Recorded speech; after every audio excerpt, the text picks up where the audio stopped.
Fala, galerinha do oitavo ano, tudo bem? Sou o professor Roberto Falcione, professor de História, e hoje conosco, professor Elaine. Sejam todos bem-vindos para essa aula de História. O tema é Renascimento e Humanismo, tema aí que vocês inclusive já estudaram no sétimo ano, e nós vamos agora podermos trabalhar essa aula, dar um estudo bem legal. Todos bem-vindos. Vamos começar então apresentando para vocês o objetivo de nossa aula.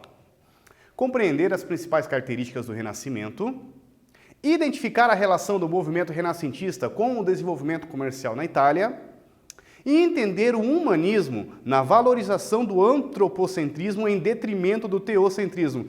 Meu Deus, professor, que palavras são essas que eu não lembro? Me ajude. Vamos lá. Homem, centrismo, centro. Mas que história é essa, professor, do homem no centro do universo? Claro que é metaforicamente falando, mas era a ideia de dar um valor ao trabalho da produção humana. Deus, centrismo, centro, Deus no centro do universo. Como assim, professor? Vocês viram também no sétimo ano que na Idade Média, o período principal da Idade Média, né, que vai do século V ao século XV, a religiosidade foi muito forte e, inclusive, as artes e muitos aspectos, além da religiosidade mesmo na sociedade, estava em torno da religiosidade, em torno de Deus. Por isso que a palavra teocentrismo, o poder da igreja, então, inclusive também na mentalidade, nas ideias das pessoas no período medieval, nós colocamos essa palavra, colocando como teocentrismo. Os renascentistas acreditavam que estavam fazendo essa grande mudança, passando para o antropocentrismo, a valorização do trabalho humano, colocando o homem no seu patamar de produção, né, de conhecimento, usando a razão. O usar a razão, o colocar o homem em primeiro plano, se coloca como antropocentrismo, ok? Vai ter mais palavrinhas, não se preocupem, nós vamos aos poucos trabalhando elas junto com vocês aí. Bom, então, nessa aula nós vamos estudar contexto do Renascimento. Afinal, o que é Renascimento também, né? Renascimento, características, o humanismo e a arte técnica renascentista. A gente sempre começa a nossa aula fazendo uma problemática. Agora eu gostaria de convidar todos vocês, galerinha do oitavo ano, a me ajudar a analisar essa obra de arte, famosíssima, muito legal nós conversarmos, inclusive, com ela. Ela é uma obra que abre alas para a gente começar o nosso estudo. Bom, e aí? Você saberia dizer a que se refere essa imagem? Ah, professor, não é a Mona Lisa? Pronto, já com certeza vocês já ouviram falar sobre ela, já ouviram falar até inclusive que ela está no Museu do Louvre, lá em Paris. Diz as más línguas da história, né? Que quando você começa a ver uns flashes de fotografia dentro do museu, você está chegando perto de quem? Da Mona Lisa. Tamanha fila para ver ela. Não é um super quadro, é um quadro pintado pequeno, numa parede lá do museu, e diz que é um dos locais mais visitados por causa dela. O que transforma ela nessa história tão famosa, que inclusive daqui a pouquinho vamos ver quem foi o seu autor, que invenção foi essa nessa obra-prima da arte renascentista, que entrou para a história e até hoje traz até um pouco de mistério em torno da famosa La Gioconda ou Mona Lisa. Observem os olhos dela. Vocês estão nos assistindo. Eu gostaria que vocês tentassem, quem pode fazer essa experiência junto comigo, movimentar-se olhando fixamente aos olhos da Mona Lisa para o lado direito, depois para o lado esquerdo. Se você está com o seu smartphone, é mais fácil. Quem está na frente de algum outro aparelho tecnológico, tente, se pode fazer essa movimentação, tente fazer. Olha que bacana, observando os olhos dela. E aí esse é o famoso mistério, que não é mistério, que nós vamos decifrar hoje aí. O famoso olho da Mona Lisa. Galera do estúdio aqui, o professor o Neto junto com a gente, fazendo essa brincadeira junto com o professor. Vocês tentaram fazer essa movimentação sempre olhando para os olhos dela? Nossa, professor, parece que ela movimenta os olhos. O que é isso, professor?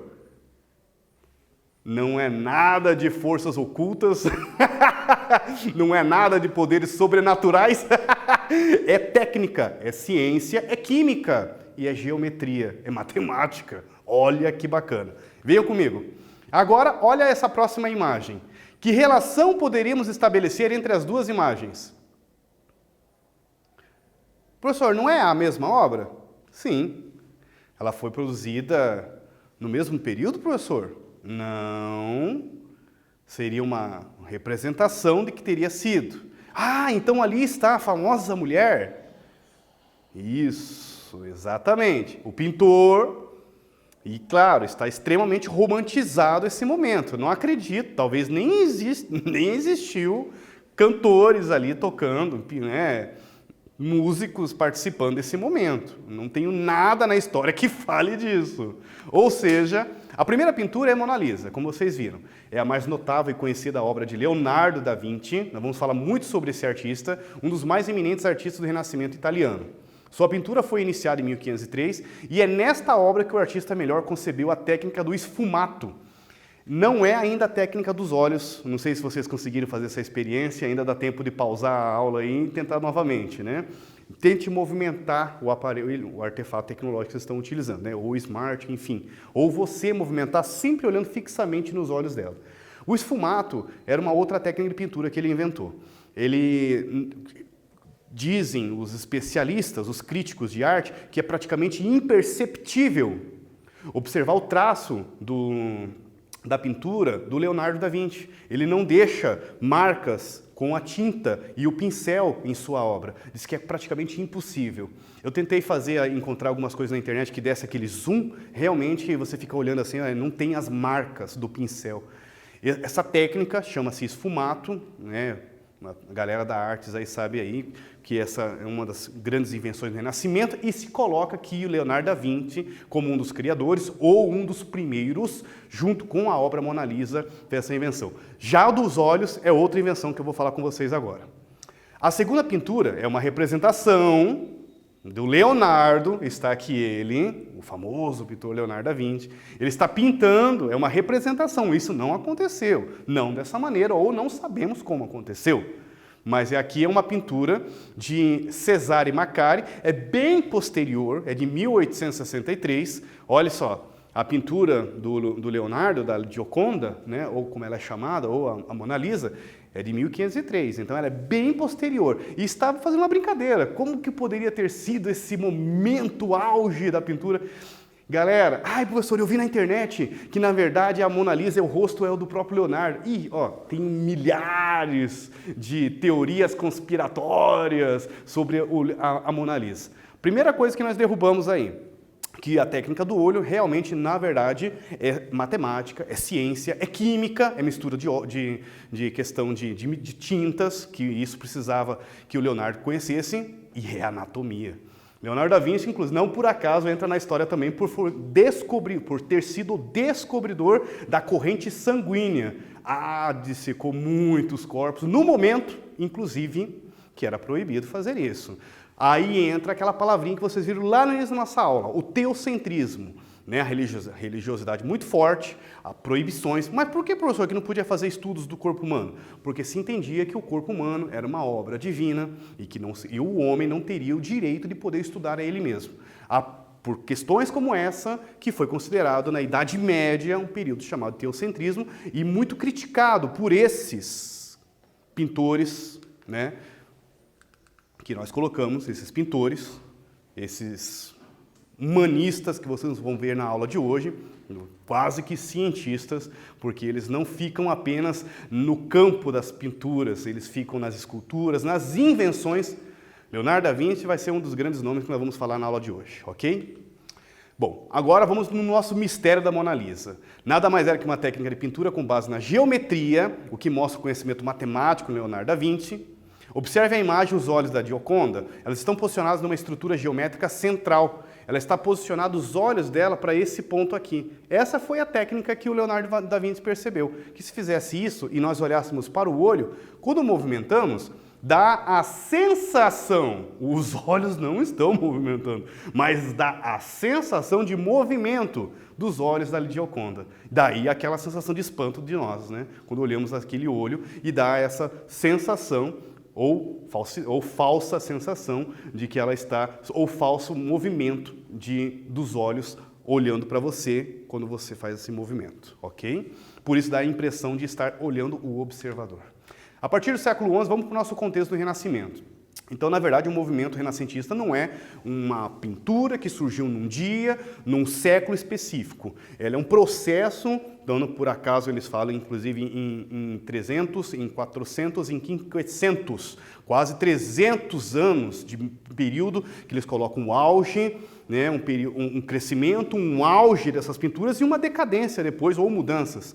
Não aconteceu apenas num único lugar, mas começa na Itália. Os motivos, inclusive, do surgimento do Renascimento na Itália está por vários motivos, inclusive por causa de um grande grupo social burguês ligado ao comércio marítimo, ultramarítimo em Veneza, né, em Gênova, que tinham condições financeiras de bancar ou contratar o trabalho desses artistas.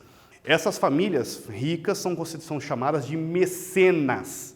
Ou, inclusive, virou uma espécie de um ditado popular, não é um ditado popular, virou uma expressão. Ah, você é um verdadeiro mecena, hein, rapaz? Quando você tem uma pessoa que patrocina obras de arte ou artistas, nós utilizamos o termo mecena. A origem está lá na Antiguidade, lá no Império Romano, por causa do primeiro ministro de Arte e Cultura, do Otávio Augusto, do primeiro imperador romano.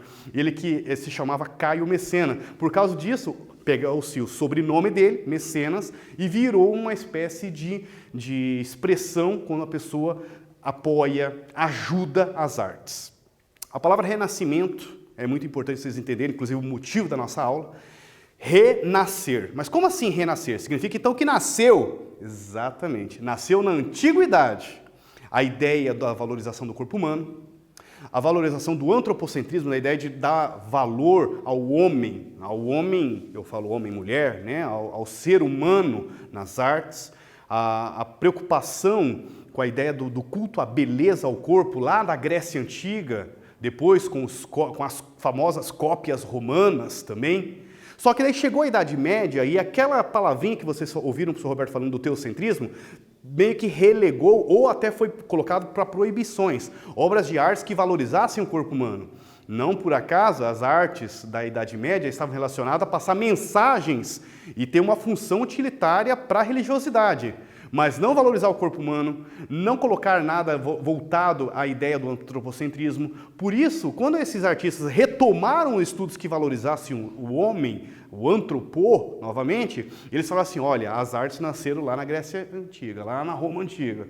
Veio um período de trevas, eles chamaram a Idade Média de trevas. Quem são eles? Esses artistas, esses renascentistas, né? Não por acaso eles inventaram inclusive uma palavrinha falando o seguinte, olha, acabou a Idade das Trevas, acabou a Idade Média, porque o que é médio é medíocre, eles que inventaram a Idade Média, inclusive o termo Idade Média não existia, ninguém na Idade Média fala assim, olha, nós somos homens medievais, não existe esse termo. Até então, no século XVI, esses pintores, esses escultores, esses humanistas, esses cientistas, falam o seguinte, olha, agora nós estamos vivendo um outro momento, olha o que o Leonardo fez. Olha essas invenções, olha essa escultura aqui de Michelangelo. Olha, nós estamos vendo um outro momento, é uma idade moderna. Estamos quebrando uma ruptura com esse período de trevas, esse período de escuridão, de ignorância, né? Que falta de conhecimento, falta de medicina, falta de ciência, falta de luz. Por isso eles usavam o termo, estamos renascendo das trevas, renascimento. Ok? Ao mesmo tempo, ocorreu o crescimento do comércio com o Oriente, o aparecimento das feiras e das casas bancárias, o revigoramento das cidades, mercadores circulavam pela Europa nas caravanas, trazendo mercadorias. Diferentes de lugares do mundo, os banqueiros trocavam moedas e os donos de navios aumentavam sua frota. A burguesia, o professor Roberto comentou, esses mecenatos, e que movimenta financeiramente as cidades italianas, enriqueceram, adotando novos valores e novas práticas. Medir, calcular, pesar, experimentar operações essenciais ao sucesso dos negócios passaram a ser socialmente valorizados. Aqui uma famosa imagem dos livros didáticos, né, de história, um banqueiro, uma representação de um banqueiro burguês e sua esposa naquelas feiras medievais. São eles que vão passar a ter um acúmulo de dinheiro, que tem condições e ter uma outra visão de mundo, acredita-se os especialistas, inclusive por estar lidando com novos valores, medir, calcular, pesar, tudo leva à ideia de experimentar, a trazer outras formas, experiências de vida. Ok? Essas mudanças que vinham ocorrendo na Europa desde o século XI inspiraram uma nova visão de mundo, da arte e do conhecimento, e ao mesmo tempo criaram as condições materiais para o surgimento do Renascimento, um movimento cultural intenso que começa no século XIV, nas cidades italianas, se propaga pela Europa e foi decisivo na formação do mundo moderno.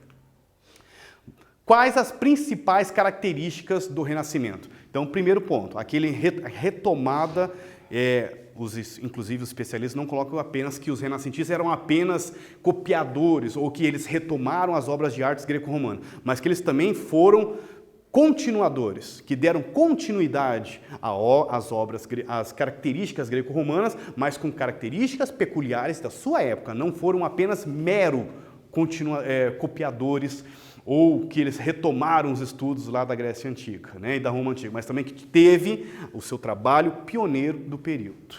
Antropocentrismo. O homem passa a ser visto como ser criativo, virtuoso e dono do seu próprio destino. Eu sempre lembro das aulas de história que o professor falava o seguinte: olha, a partir de Leonardo da Vinci, suas obras passam a ser autografadas, passam a ser escritas, o dono, o próprio, assim, a ter valor, você colocar a produção de quem foi o criador daquela obra de arte. Não por acaso, no período medieval, as obras eram anônimas, você não pode dar valor a uma produção, é um dos 7 pecados capitais, né? Você se valorizar, né? Colocar como uma situação de uma produção sua, sempre em nome de Deus. Por isso que é teocentrismo. E no antropocentrismo, as obras de arte começam a serem assinadas novamente. Tem o criador, tem quem foi o pintor, está ali inclusive a data e o nome da pessoa, ok? Individualismo, a ideia da capacidade individual, do talento, da criatividade, e uma nova visão de tempo. O tempo pertence ao homem, que deve usá-lo para aperfeiçoar. Também muito criticado esse uso do tempo na Idade Média, porque se colocava que o tempo também era uma produção de Deus, e ninguém podia ganhar ou se usar do tempo. Como assim, professor? O que aquele banqueiro faz, inclusive, nas feiras medievais?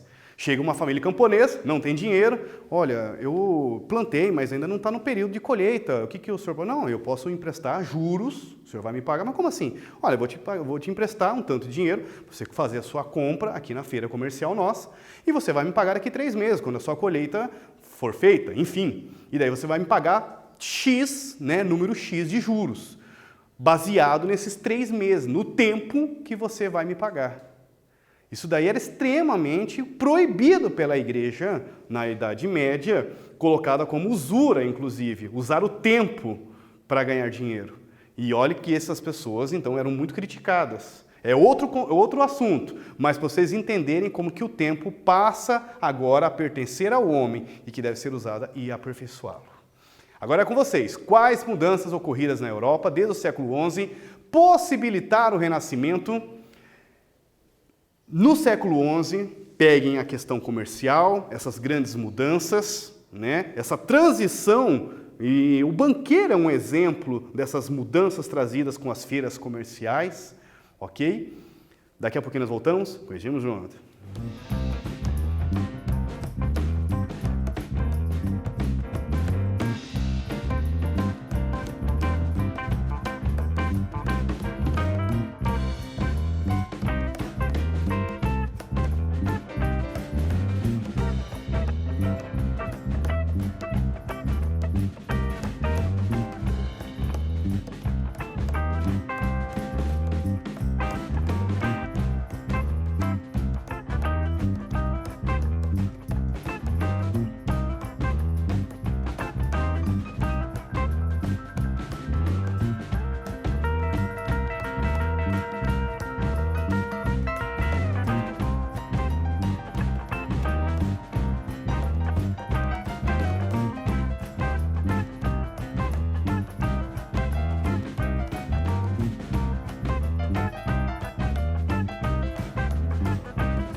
Voltei, galerinha. Vamos corrigir juntos? A partir do século XI, a Europa passa por várias mudanças importantes, o aumento da produção dos alimentos, a expansão agrícola, o crescimento do comércio com o Oriente, o aparecimento das feiras, as casas bancárias e o revigoramento das cidades. Próximo tema, o humanismo, é uma das correntes das ideias que contribuíram para a formação do Renascimento, é um movimento intelectual, são estudos, novamente, realizados com autores gregos, antigos e romanos, para construir um novo conhecimento do ser humano. Aqui uma representação de Francesco Petrarca, um dos mais notáveis humanistas, imagem de 1450. Bom, as técnicas renascentistas, uma das principais está no realismo da representação da figura humana, uma preocupação em tentar ao máximo possível trazer uma realidade. Na Idade Média, as pinturas eram muito, inclusive com a falta de sensação de realidade. Obras vitrais, pinturas da Idade Média, sem dar aquela noção de realidade, porque a preocupação, inclusive, não era essa, e sim passar uma função religiosa. Aqui, a técnica do domínio da perspectiva, né? Trazer uma sensação de plano de fundo. Olha que bacana essa imagem da Última Ceia de Leonardo da Vinci. Ela tem uma imagem da frente, dos apóstolos com Jesus Cristo, e ela tem uma sensação de profundidade, que você consegue imaginar lá atrás, ó. Você observa isso. Não tinha essa característica nas obras de arte da Idade Média. Parece que era tudo 2D, tudo pregado na parede, a pintura. Vamos imaginar as obras egípcias, que todo mundo estava em formato 2D. Exatamente isso que o Renascimento quebra novamente e traz a perspectiva de 3D, de observação, de sensação de profundidade. Vamos fazer esse quiz junto comigo aí. Vários artistas entraram na história do Renascimento, mas um deles se destacou por representar o espírito artístico, das invenções, das experimentações. Quem foi esse artista? Foi a letra A, Caio Messena. Foi a letra B, o Leonardo da Vinci. C, foi o Jean-Paul Sartre. Ou letra D, foi o Bernardo Gui. Se vocês me colocar o Bernardo Gui, eu juro que eu entro nessa câmera. Letra A, B, C ou D? Qual? Muito bem, Leonardo da Vinci. Rapidinho aqui, falam que as invenções dele, ou as produções artísticas deles, sempre colocam em 3 categorias. As que deram certo, Mona Lisa, por exemplo. As que poderiam dar certo, mas não tinha tecnologia na época. É muito bacana, vejam na internet, quem tem acesso, quem pode, uma ponte produzida por ele, que não tinha tecnologia na época, mas depois uma cidade da Europa conseguiu pegar o projeto e tentar, ao mais próximo possível, realizar esse feito. E deu certo, a ponte existe. Tanques de guerra, coisas fenomenais, um homem fora do seu tempo. E tem as invenções que ele, claro, é um inventor, né? Pirou na maionese, não deu certo. Por exemplo, professor, tipo asas de morcego. Espero que ninguém fez esse teste, né? Diga de passagem. E aí, fechamos então o que foi Renascimento, características do Renascimento. Boa, só agradecimentos, galerinha do 8º ano. E, como sempre, bons estudos a todos vocês. É para dar sorte, viu? Vamos fechar então com o meu jargão, foco nos estudos, força, fé no coração. Até a próxima, valeu!